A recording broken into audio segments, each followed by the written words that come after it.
Hello everyone, I've covered a lot of great Soulsvania games this year, and now that we're getting close to the end of 2025, it's the perfect time to look at the best new Soulsvania games you should play right now. Well, let's get into the list.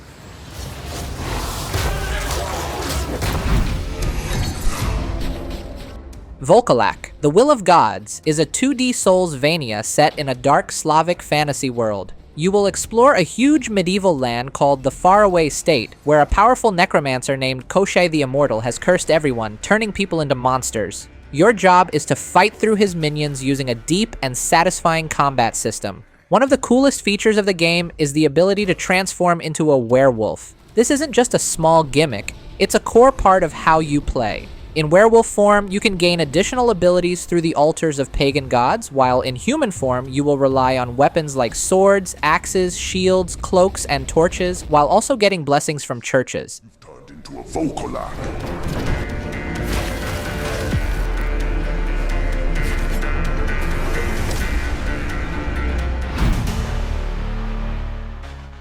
Undivine is a solid little Soulsvania game. One thing I love about Undivine is the freedom it gives you. You can take on bosses in different orders and nothing holds your hand. If you like figuring things out on your own, this is perfect. The fast travel and save points are spaced out nicely too. Every time you find one, it feels like a real moment of relief. There are also plenty of optional side quests and cool rewards hidden around the map, so exploring always feels worth it. The fact that this game was made by one developer makes it even more impressive. With a full team, these ideas could have turned into something huge.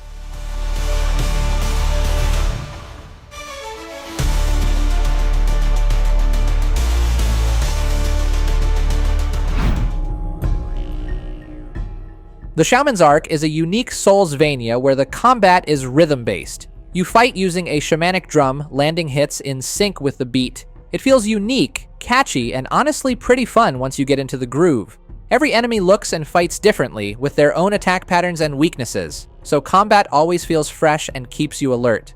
The boss fights and major moments stand out as well. They're memorable and very well put together. Even the NPCs add charm, whether they're giving you quests or just chatting with you. The game honestly feels like a love letter to the Metroidvania genre. The design is solid and it's definitely worth your time.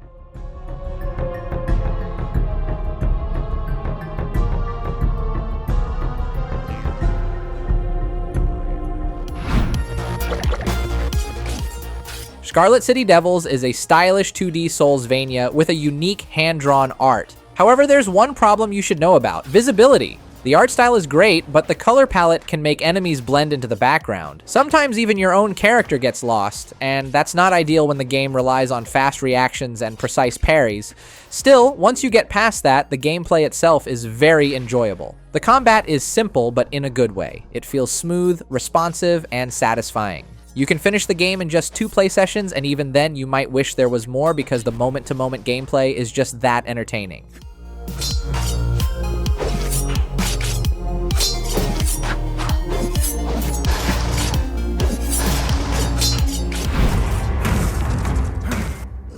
Winds of Arcana Ruination is a 2D Soulsvania that follows Aaron on his journey to save the world and his family from corruption. The game gives you a huge interconnected map with different biomes, each one testing your platforming skills and pushing you to explore every corner.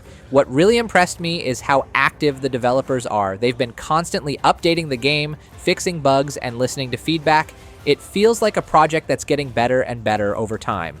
If you're into 2D Metroidvanias, this one is definitely worth trying. The $10 price tag, the art style, and the positive reviews instantly caught my attention.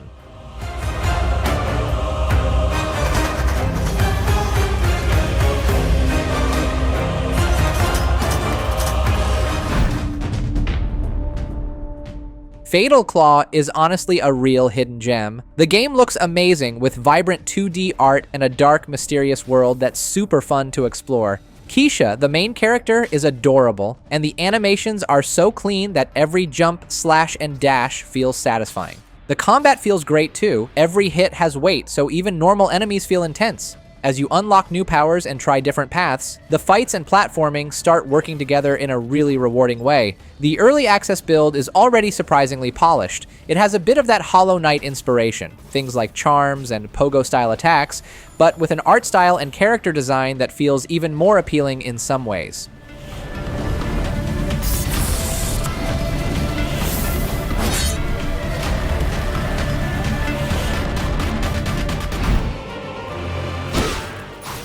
Maid of Salvation is the newest action game from Orange Popcorn, the team behind Hunter X and the 3000th Duel. But this time, instead of a side-scrolling style, they're trying something different. It's still a Soulsvania, but now with a top-down view.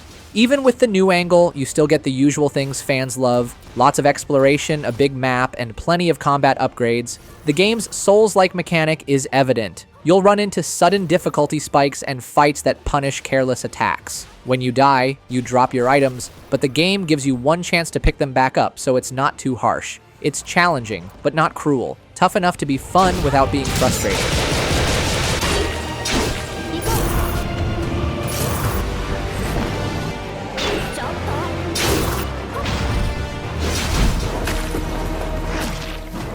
The first thing that caught my eye in Adventure of Samsara was the visual style.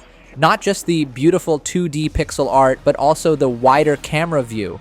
It feels very different from most 2D Metroidvania games. The game also has some unique mechanic. For platforming, the game uses a grab mechanic, so instead of just landing every jump perfectly, you can grab onto ledges. It's simple, but it makes the platforming feel a bit more controlled.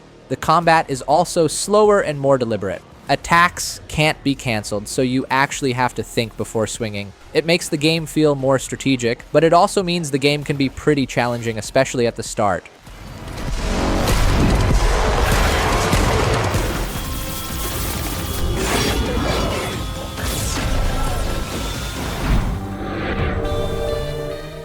Somber Echoes is a dark sci-fi Soulsvania set on a massive spaceship called the Atramitos. You play as Adrestia, and your mission is to stop your twin sister Harmonia from literally wiping out the universe. Both characters come from old Greek mythology, but the game gives them a much darker twist. Even though Adrestia is a total beast in combat, the game focuses more on exploration. But don't worry, she has plenty of weapons, and you'll need to learn how to use them well. You start with a sword and shield, and parrying is a huge part of the combat. If you time your block at the last second, you stun enemies and can get big damage in. It feels great, but if you mess up the timing, enemies can stun lock you fast.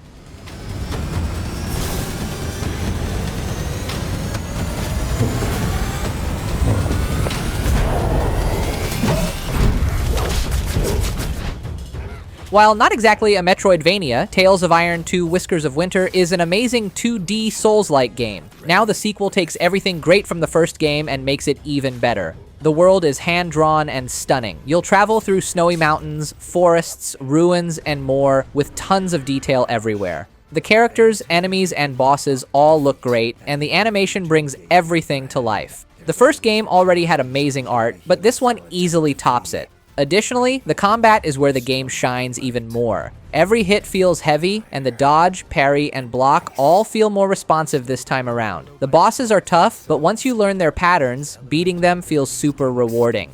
Damage and can turn the tide across the vast realms of the northern wastes to purge your lands of the darkness once. I'm a bit hesitant to include a demo in this list, but since there aren't many Soulsvania releases this year and GRIME is one of the best Soulsvania games out there, it's a no-brainer for me to talk about its sequel, GRIME II. From the start, the game feels very familiar, but in a good way. It's almost like a big reskin of the original with some cool new twists. But honestly, I'll take more GRIME any day. The movement still feels a bit stiff at first, and the inventory screen is, still just as bad as the first game, and if you're using a controller, the map navigation is super sensitive. Definitely something that needs fixing. Same goes for the menus. Not the smoothest experience, but aside from those small issues, the demo is excellent. GRIME 2 is shaping up to be a great sequel.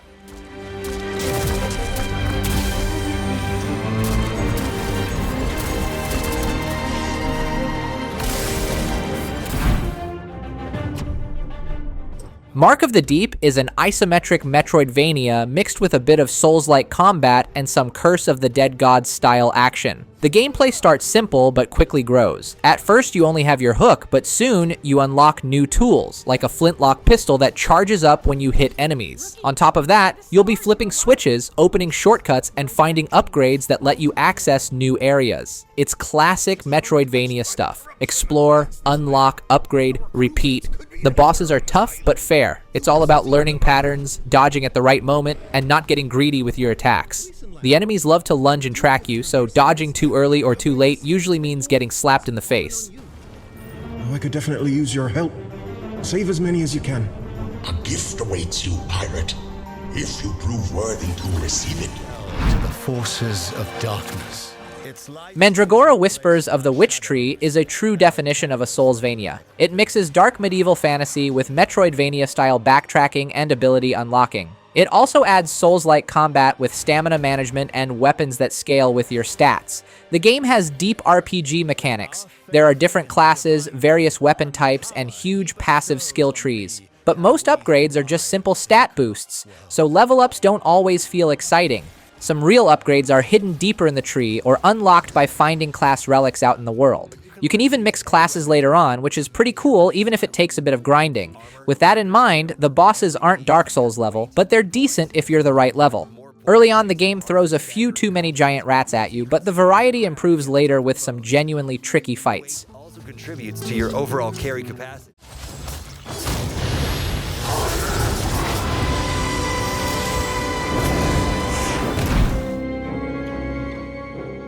Have you ever played a game, got confused by the mechanics or the story, and then suddenly a beautiful music track hits you so hard that you forget every complaint you had?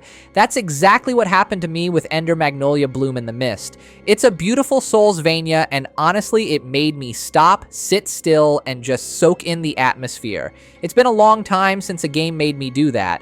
Furthermore, the game's deep RPG mechanics give you plenty of upgrades to play with. Just like you'd know from Ender Magnolia, you'll find homunculi that act as your weapons and movement abilities. You also collect items that boost your stats or unlock new skills, and you level up pretty often. Everything feels smooth and well balanced.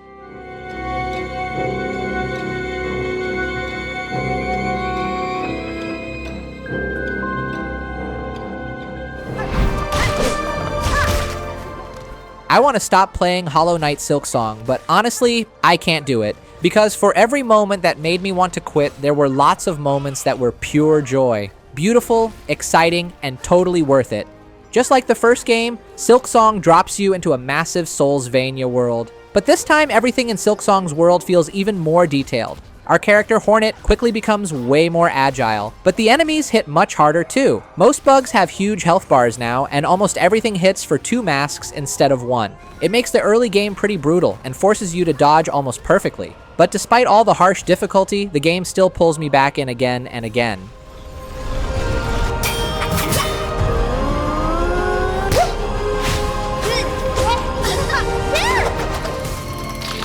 That's all for today's list. Subscribe and like for more new exciting Metroidvania games. That's it, and see you next time.